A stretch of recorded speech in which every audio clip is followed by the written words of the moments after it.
7.42 pagi. 2 pagi. Oi. Sepatutnya Ya, 2 pagi. sepatutnya Aji tidur wah. Ya, sepatutnya Ika waktu tidur lah. Kata orang pun. Jadi tambah sekali saya nak ucapkan terima kasih kepada Asyik FM. Terima kasih juga lah kepada DJ Hadi sendiri, okay, yang sanggup untuk jemput saya untuk kongsi bersama. Kata orang pun pengalaman hidup saya ni tidaklah begitu lama, cuma 23 tahun sahaja. Nama saya diberi sebenarnya Izlan Ismail, diberi oleh kedua insan yang bagi saya, yang saya amat hargai, yang amat saya sayangi, iaitu kedua mak ayah saya. Kalau mereka dengar, terima kasih, okay, kerana bagi nama yang begitu indah ini. Saya berasal daripada kampung Pematang Siput. Dari dulu sampai sekarang saya masih menetap tempat yang sama. Kampung Pematang Siput ni terletak di Pekan Pahang, di mana bagi saya satu kampung yang sangat cantik dan sangat indah untuk kita membangun keluarga di sana. Itu bagi saya. Dan untuk diri saya ni, kalau di kampung orang panggil Eric lah. Sebab itu mungkin pendengar agak keliru. Sekejap panggil Izlan, sekejap panggil Eric. Okay, kalau nama rasmi saya Izlan Ismail lah. Orang kalau panggil Izlan. Okay, kadang-kadang kat kampung panggil Eric. Jadi latar belakang akademik saya, dulu saya bersekolah kampung di sekolah Masang Temai bang. So, Temai. Seterusnya Temai. Seterusnya saya melanjutkan pelajaran dalam aliran sains di Mata Rendah Sains Mara Muazzam Shah selama 5 tahun. Selepas tu saya buat diploma dalam jurusan Pentadbiran Perniagaan di UTM Raut selama 2 tahun setengah kalau tak salah saya. Dan sekarang syukur rezeki yang Tuhan bagi, saya dapat melanjutkan pengajian di Cardiff, United Kingdom, dalam jurusan Ekonomi dan Perniagaan. Sekarang ni saya tahu bila kita sebut tentang kejayaan, benda ni dia subjektif, berbeza-beza. Bagi saya, untuk diri saya yang kedil ni masih belum cukup berjaya lagi, tapi boleh dikategorikan satu pencapaian yang saya nak daripada dulu lagi. Okay? Sebenarnya sejak pada habis SPM, okay, cita-cita saya bukanlah nak jadi ekonomis, nak jadi orang yang dalam financial industry, tidak bang. Saya nak jadi seorang doktor sebenarnya, sebab tu saya MRSM. Tapi disebabkan waktu tu result SPM saya tidak begitu, kata orang pun, kuat untuk saya buat foundation ke A-level ke IB. Masa tu saya cuma dapat 5A je bang. 5A, 2B, 2C. Waktu tu dekat MRSM dikirakan agak teruk lah. Itu sebab landscape MRSM tu macam tu. Jadi lepas saya menggagalkan impian saya sendiri dan juga menggagal untuk diri untuk menjadi seorang doktor, dan saya berhasrat suatu hari nanti, okay, aku tak nak jadi Izlan yang lama, nak jadi Izlan baru. Jadi bila kita sentuh tentang orang asli ni, kita berada dalam situasi yang sama bang. Kebanyakan orang asli ni semua datang pada orang yang susah. Kalau anda tu orang asli tu datang pada orang senang, itu katakan anda bertuah lah, itu rezeki anda. Kenapa bila sebut pasal belajar ni, kita bersemangat ke tak semangat, pertama sekali kita balik sebenarnya pada perkara yang asas, iaitu keluarga bang. Nak tak nak memang keluarga. Walaupun abang yang bekerja sendiri pun, kita usaha sekuat mana sekalipun mesti berpaksi kepada keluarga. Keluarga saya daripada dulu sampai sekarang masih yang sama. Cuma buat masa sekarang saya bersyukur dengan rezeki yang bagi. Kalau dulu bang nak makan ni susah, sekarang ni kata orang pun untuk nak makan makanan-makanan marahan ni, kata orang pun boleh dikatakan kita dapat hari-hari. Bukan perkara yang dah susah lah. Bersyukur dengan rezeki tu. Dan keluarga saya juga dulunya bukanlah daripada yang senang. Okay. Mungkin kalau abang-abang saya tu lagi susah daripada saya. Cuma saya bersyukur. Saya rasa umur saya sekarang dengan waktu umur mereka tu, hidup mereka lagi susah daripada saya. Okay, jadi mereka lebih memahami, lebih mendalami apa itu kehidupan susah. Okay, kita nak ubah kehidupan keluarga kita daripada A ke B, dari B kepada C. Maksudnya apa yang kita nak ubah ialah status ekonomi kita bang. Kebanyakan kita orang asli ni duduk dalam lingkungan keluarga B40. Memang takkan ramai yang berada pada T20 ni. Jadi kenapa kita bersemangat untuk belajar? Contohnya sebab saya nak tingkatkan juga status ekonomi ni bang. Saya amat nak ubah. Kenapa benda ni penting bagi saya? Disebabkan ia salah satu kepuasan saya sendiri. Sebab bila saya nampak rakan-rakan yang bukan datang daripada kaum saya sendiri telah mencapai pada tahap tersebut, bagi saya itu satu kehidupan yang bila saya tengok, okey, saya pun nak capai, saya juga nak buat supaya satu nanti dengan kehidupan tersebut saya boleh bantu lagi ramai orang. Itu yang kedua bang. Yang ketiga, kenapa kita terus bersemangat untuk belajar lah, sebab untuk kita hilangkan ketakutan diri kita sendiri. Dulu bang, masa saya dekat MRSM, masa kat MRSM dulu, saya ni student biasa-biasa bang. Student biasa-biasa.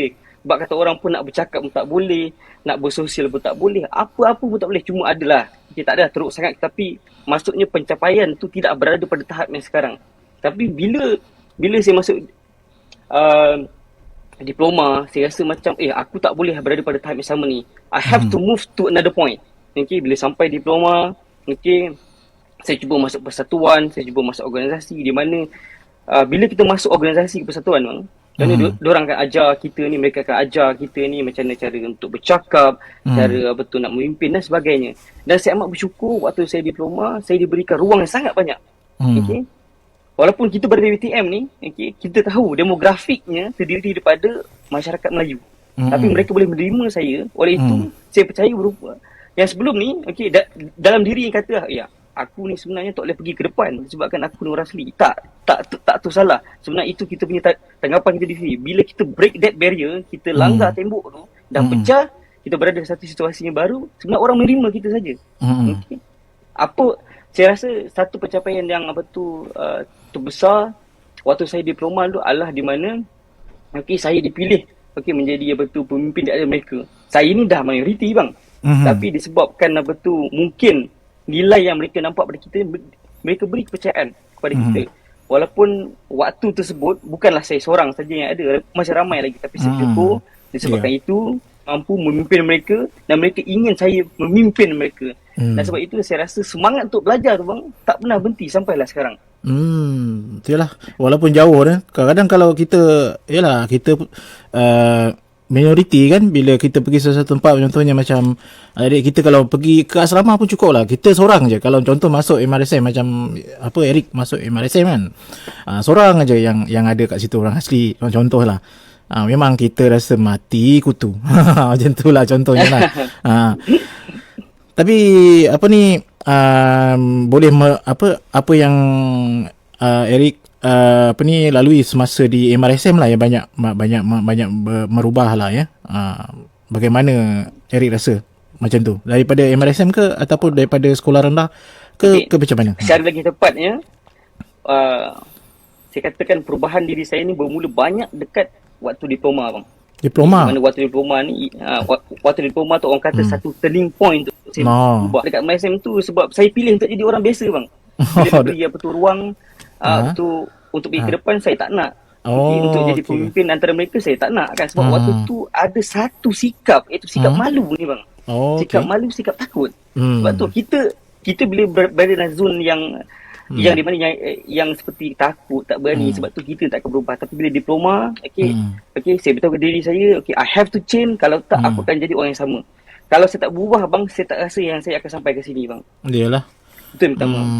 Saya rasa disebabkan tempat yang barulah, orang ni kebanyakan mereka tidak tahu. Ramai kawan sini datang daripada bandar-bandar. Jadi bila mereka tahu saya ni orang asli, mereka terkejut. Betul kau ni orang asli kan? Dia orang analyse kita bang. Tengok atas ke bawah, betul kau ni orang asli. Sebab pertama sekali, saya walaupun saya datang dari kampung bang, saya amat pentingkan penampilan saya bang. Saya tak kisah bagaimana penampilan paling penting. Sebab saya percaya first impression paling penting sekali. Kedua, cara kita bawa diri kita lah. Jadi bila kat UiTM tu bang, ruang tu sangat banyak diberi pada saya. Jadi bagi saya amat rugi kalau saya tak ambil. Sebab bila kita bercakap pasal takut ni bang, takut kan, saya pernah baca satu buku lah, buku yang ditulis oleh Soekarno sini. Soekarno ni salah seorang tokoh pemimpin yang kata orang amat disegani di Indonesia. Dia berkata bang, ni soal ketakutan kita hidup dalam dunia ketakutan. Kadang manusia ni saat ini berkarat dan terasa pahit kerana ketakutan akan masa depan. Dia takut akan ancaman, takut akan logi. Mungkin ketakutan ini adalah bahaya yang lebih besar daripada bahaya itu sendiri. Kerana ketakutan itulah yang mendorong manusia untuk tidak bertindak. Maksudnya, kalau kita takut ni, sebenarnya takut tu bahaya dia kecil je. Tapi disebabkan kita nak jadikan benda tu besar, sampaikan dia lagi besar daripada bahaya yang sebenar. Oleh itu kita takkan ke mana-mana. That's why saya cakap, kalau untuk turning point bang, memang bermula daripada UiTM. Balik sebelum pada cerita, saya tak dapat jadi doktor bang. Saya tak dapat buat foundation, tak dapat buat A-level, buat IB, semua tak dapat. Waktu tu kawan-kawan saya dah buat preparation nak fly, nak pergi overseas ni. Ada pada mereka belum dapat result SPM sebenarnya. Diorang guna result trial SPM, dah pergi Korea, dah pergi United States, semua dah pergi. Waktu saya ni agak kalau dululah, kalau aku ni belajar betul-betul, aku score betul-betul, aku mesti satu level dengan diorang. Ini bukanlah satu macam kita nak merendah diri, tapi disebabkan saya rasa macam sebenarnya kalau aku buat, aku boleh jadi sebenarnya. Tapi itu satu kerugian yang saya tak buat. Jadi bila saya pergi ke alam diploma ni, dah sedar kat mana salah, dah sedar betul dah kecewakan harapan sendiri dan juga harapan nak jadi the only one doctor dalam family saya ni. Jadi saya rasa saya memang tak boleh buat perkara yang sama. Saya memang tahu saya tak akan pernah akan jadi doktor perubatan lagi, tapi saya tahu saya ada jalan yang lain. That's why UiTM I did the best bang. Saya buat sampai mungkin. Daripada segi akademik ataupun saya buat yang paling terbaik. Itu saja. Bagi saya lah untuk berubah, contohnya dulu saya ni orang yang kata orang pun introvert. Introvert ni adalah di mana sikap yang kita ni malu, segan. Tapi bila satu masa bang, kita lihat orang ni pegang mic je boleh bercakap, pegang mic je boleh bercakap. Jadi saya rasa aku nak jadi macam kau agak sekali. Untuk permulaan memang susah bang, segan bang. Saya bila diberi ruang untuk bercakap bang, pada awalnya first kali kaku, tak tahu nak cakap apa, tak ada idea, kaki untuk semua ketar bang. Tapi bila kita latih kan, dulu pernah orang ajar saya betul nak berlatih bercakap ni, berlatih manajemen. Saya buat memang jadi. Itulah satu tips lah. Tapi the key is bang, kita kena selalu mencuba, selalu buat. Jangan pernah segan, jangan pernah malu. Kadang-kadang orang kat sekeliling kita ni tidaklah begitu menilai kita sebenarnya. Menilai kau buat ni salah, kau buat ni tak betul. Tidak, sebenarnya itu diri kita sendiri. Dan bila kita cuba, untuk bercakap lah. Sebab saya memang suka bercakap bang. Dulu waktu saya diploma pun, saya banyak beri ruang untuk bagi ceramah sebenarnya. Tapi bukan ceramah agama lah. Ceramah tentang kepimpinan kepada kawan-kawan saya. Jadi dari situ bang, saya develop diri saya sampai jadi yang sekarang. Nak cakap gagap, saya memang gagap bang. Kecil dulu saya gagap bang. Oh ya. Yeah. Saya memang orang yang gagap. Sampai sekarang saya nak, yang boleh saya kata kat abang, saya tidaklah dapat menghapuskan kegagapan saya itu 100%. Tapi saya dapat, kata orang pun, bercakap dengan, kata orang tak ada, boleh dikatakan teratur lah juga. Daripada dulu saya memang tak boleh berterabur bang. Yalah. Nak susun idea daripada idea A ke B memang tak boleh. Tapi persistent, maksudnya kita harus cuba bercakap, cuba buat, boleh jadi. Saya habis Jun 2023. Dah tak lama tahun depan saya dah habis lah. Jun 2023. Habis dah. Sekejap je kan? Dah habis lah.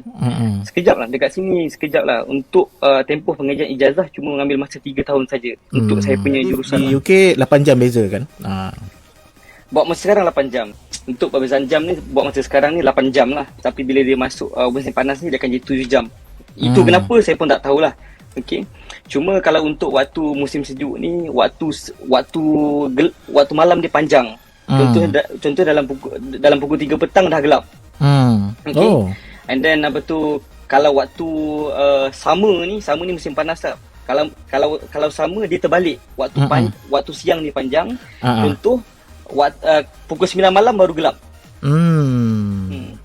Baru gelap. Kira dia berbeza dari itu, tapi waktu berjalan seperti biasa. Musim apa? Musim di sana? Sekarang ni orang panggil sebagai musim spring. Spring ni baru lepas winter lah. Di mana kalau waktu musim spring ni kita akan nampak pokok-pokok start balik ada daun, bunga-bunga baru start kembang, nak mekar. Dia perjalanan nak pergi ke summer nanti bang. Oh, dia nak ke summer lah ni, nak ke musim panas. Nak pergi musim panas lah. Panas tak sana kalau panas? Tadi 16 Jun. Panas sini dia panas betul bang. Bila cakap panas tu panas betul. Oh, okey. Contoh saya pernah merasa sekali sama kat sini. Contohnya saya pernah pergi London lah. Pecah sampai 32, 33 sama macam KL lah. Panas sama macam KL. Memang panas. Bang, baik. Perancangan tu ada untuk masyarakat saya umumnya, sebab lepas saya melihat betul kuantiti ataupun bilangan masyarakat saya di mana-mana institusi sedikit. Jadi saya rasa perlu ada orang untuk masuk lagi untuk menolong masyarakat kita untuk lagi ramai. Pertama sekali kalau ikut perancangan saya lah, lepas saya habis dengan dunia korporat saya nanti, tengok macam mana nanti, sebab saya berimpian untuk masuk dunia korporat dalam industri pengurusan pelaburan, sebab itu memang minat saya. Jadi mungkin saya akan habiskan waktu saya di sana dalam 20 ke 30 tahun.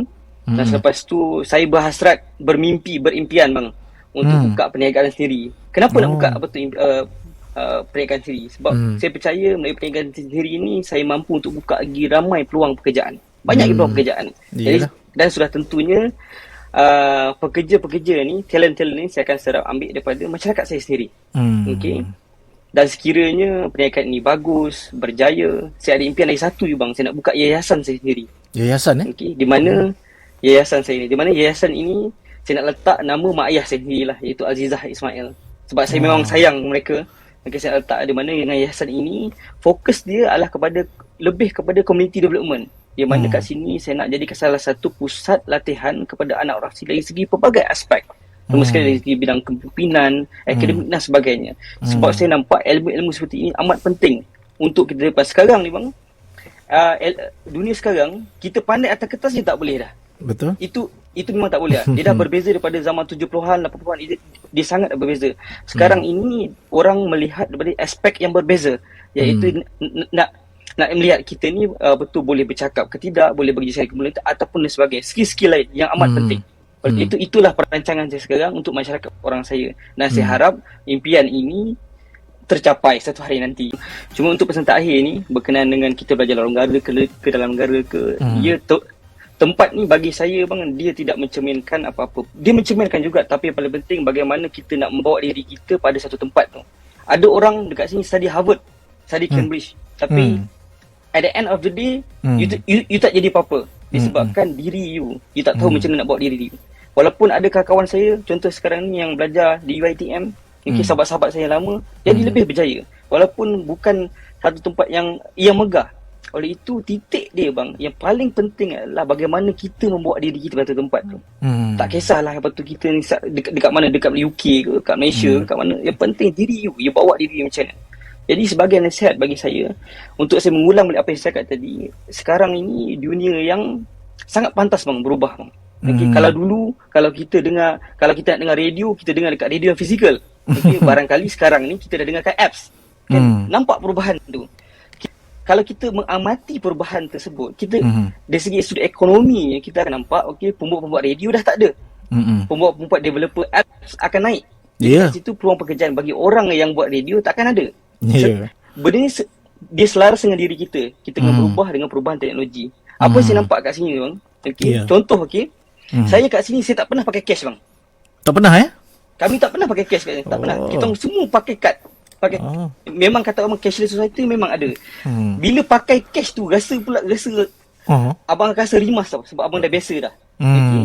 Tapi benda ni bagus tak apa? Bagus sebab kita kena berubah. Dan perubahan ni saya percaya akan sampai ke Malaysia kelak. Jadi sebagai kita, terutama sekali kita orang asli, saya percaya bahawa kita dah belajar rajin, kita dah pandai, kita dah betul kuasai apa benda.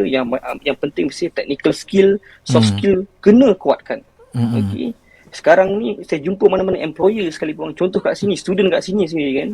Saya nampak mereka bukan setakat pandai bang. Mereka boleh bercakap, pandai itu, pandai. Sebab sekarang ni kita tak boleh cakap tidak dah kalau untuk tidak betul berubah.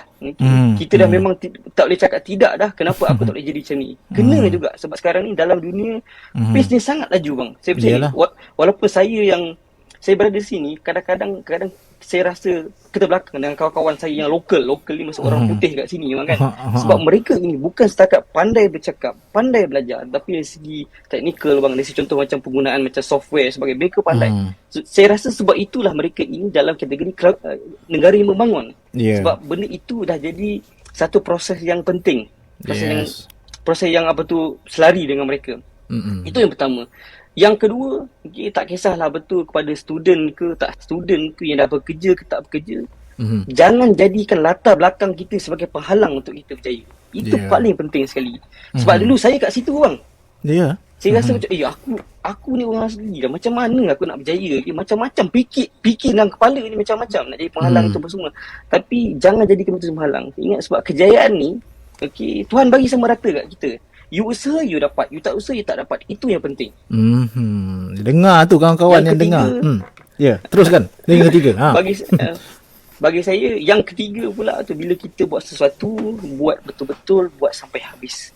Tak kisahlah kita ni jadi cleaner ke, jadi cleaner yang terbagus. Jadi cikgu ke, jadi cikgu yang paling terbagus. Tak kisah apa yang kita buat. Sebab saya percaya, dengan kita bagi benda yang terbaik, Tuhan akan bagi yang terbaik pada kita nanti. Itu yang mak dengan ayah saya selalu ajar. Dan saya pegang sampai sekarang dan saya dapat sampai ke tahap ini. Jatuh handphone. Okey, sambung. Minta maaf bang. Yang terakhir bang, terakhir. Itu semangat tu, itu tandanya semangat tu. Semangat lebih tu. Semangat bang tu. Ini kalau waktu sesuai ni saya rasa saya boleh bercakap sampai 3 jam bang straight ni. Yalah. Sebab dah minat bercakap kan.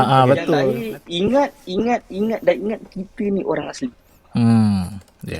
kalau pendengar di radio faham apa yang saya cakap ni, kita tak ada sebab lain lah untuk tidak berjaya.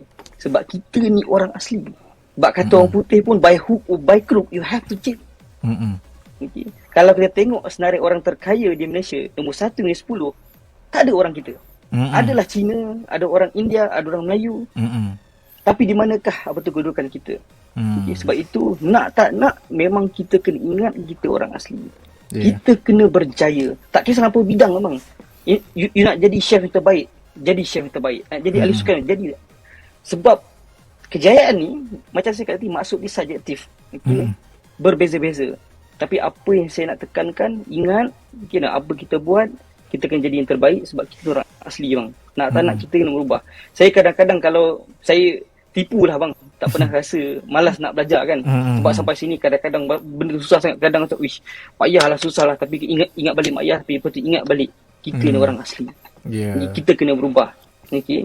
Itu perkara teras yang saya pegang sampai sekarang. Sebab saya ingat dulu masa kecil bang, okay, masa balik pada kebun orang Getah, okay, kita orang singgah kedai. Okay. Ayah saya dengan mak saya. Okay, masa tu betul, masa nak balik tu adalah budak-budak kecil sekolah tu kutuk kan, bau busuk apa semua, lepas tu kau orang asli dan sebagainya kan. Sampai sekarang saya ingat bang. Okay. Sebab itulah juga tak ada sebab untuk kita tak nak berjaya bang. Tak kisah kita ni siapa. Baik. Itu saya rasa yang paling seronok penting. Dengar Izlan bercerita lah ya. Baguslah Izlan masih ingat itulah perkara pokok yang pentingnya, mak dan ayah kita. Mana-mana kita pergi, kita ingat mak ayah kita. Orang cakap nescaya kita punya perjalanan tu lancar lah. Itu yang penting. Okey Izlan, jumpa lagi. Kalau ada rezeki kita jumpa lagi akan datang. Kalau dapat live video lagi lah ya. Macam hari ni. Jaga dirilah Izlan dekat sana. Boleh sambung tidur mungkin. Ada kelas tak hari ni? Betul. Ada. Ada kelas ya. Pukul berapa? Tapi lambat lagi lah. Okey. Saya pukul 10 pagi. Lupa nak tanya Izlan tadi. Selain daripada belajar, apa Izlan buat kat sana? Tadi kita tak jawab tadi yang tu. Okey, boleh lagi sambung Sikit lagi.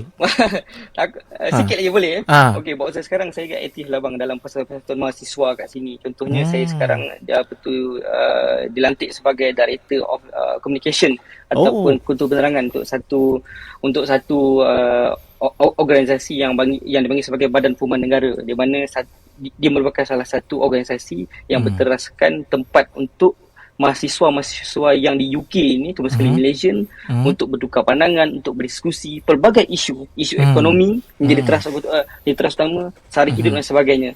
Dan saya sebagai ketua penerangan menjadi salah seorang, kata orang pun, pembawa mulut lah, okay? Macam mana sesuatu itu perkara yang harus disampaikan sampai pada orang macam itu.